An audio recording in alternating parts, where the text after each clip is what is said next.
राधिका 20 साल की एक जवान लड़की थी। वो वृंदावन में रहती थी।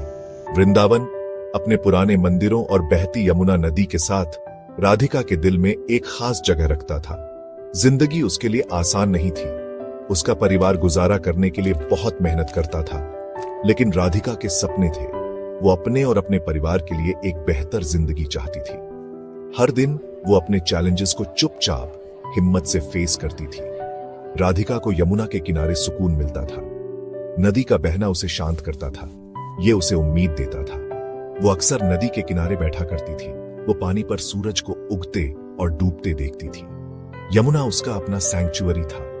ये एक ऐसी जगह थी जहां वो अपने ख्यालों के साथ अकेले रह सकती थी। एक दोपहर राधिका नदी के किनारे बैठी थी। वो सोच में डूबी हुई थी।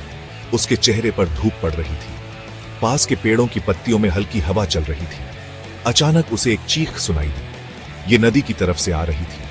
पहले उसने सोचा कि ये कोई चिड़िया होगी, लेकिन चीख फिर से आई। इस बार ये ज्यादा तेज थी, ज्यादा अर्जेंट। राधिका फौरन उठ खड़ी हुई। वो नदी के किनारे की तरफ दौड़ी। उसने पानी में देखा, फिर उसने उसे देखा। पानी में एक छोटी सी आकृति बह रही थी। ये एक बच्चा था जो तेज बहती नदी में बह रहा था।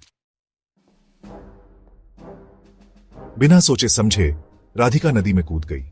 पानी ठंडा था, करंट स्ट्रांग था, लेकिन राधिका एक अच्छी तैराक थी। उसने यमुना में बहुत समय बिताया था। वो करंट के खिलाफ लड़ी। वो डूबते बच्चे की तरफ तैरी। उसके दिल में डर समा गया, पर उसने उसे दूर किया। उसे बच्चे को बचाना था। बच्चे तक पहुंचकर राधिका ने उसे पकड़ लिया। बच्ची छोटी थी, एक नन्ही सी लड़की। वो राधिका से चिपक गई। उसके चेहरे पर डर साफ दिख रहा था। राधिका ने उसे कसकर पकड़ा। वो करंट के खिलाफ लड़ी।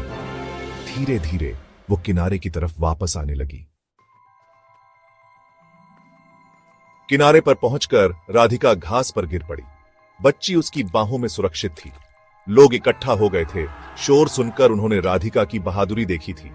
उसके सेल्फलेस एक्ट की खबर वृंदावन में आग की तरह फैल गई। उस दिन राधिका की जिंदगी बदल गई। वो अब बस एक गरीब परिवार की लड़की नहीं थी। वो एक हीरो थी। वो दूसरों के लिए इंस्पिरेशन थी। लोगों ने उसकी हिम्मत को पहचाना। उन्होंने उसकी मदद की। कम्युनिटी की मदद से राधिका अपने परिवार की स्थिति सुधारने में कामयाब रही। उसने अपने सपनों को पूरा किया। वो उम्मीद की निशानी बन गई। राधिका की कहानी ने सबको सिखाया कि मुश्किलों में भी हिम्मत और डिटर्मिनेशन से फर्क पड़ सकता है। वो सिर्फ वृंदावन के लिए ही नहीं, बल्कि हर उस व्यक्ति के लिए उम्मीद की किरण बन गई जिसने उसकी कहानी सुनी।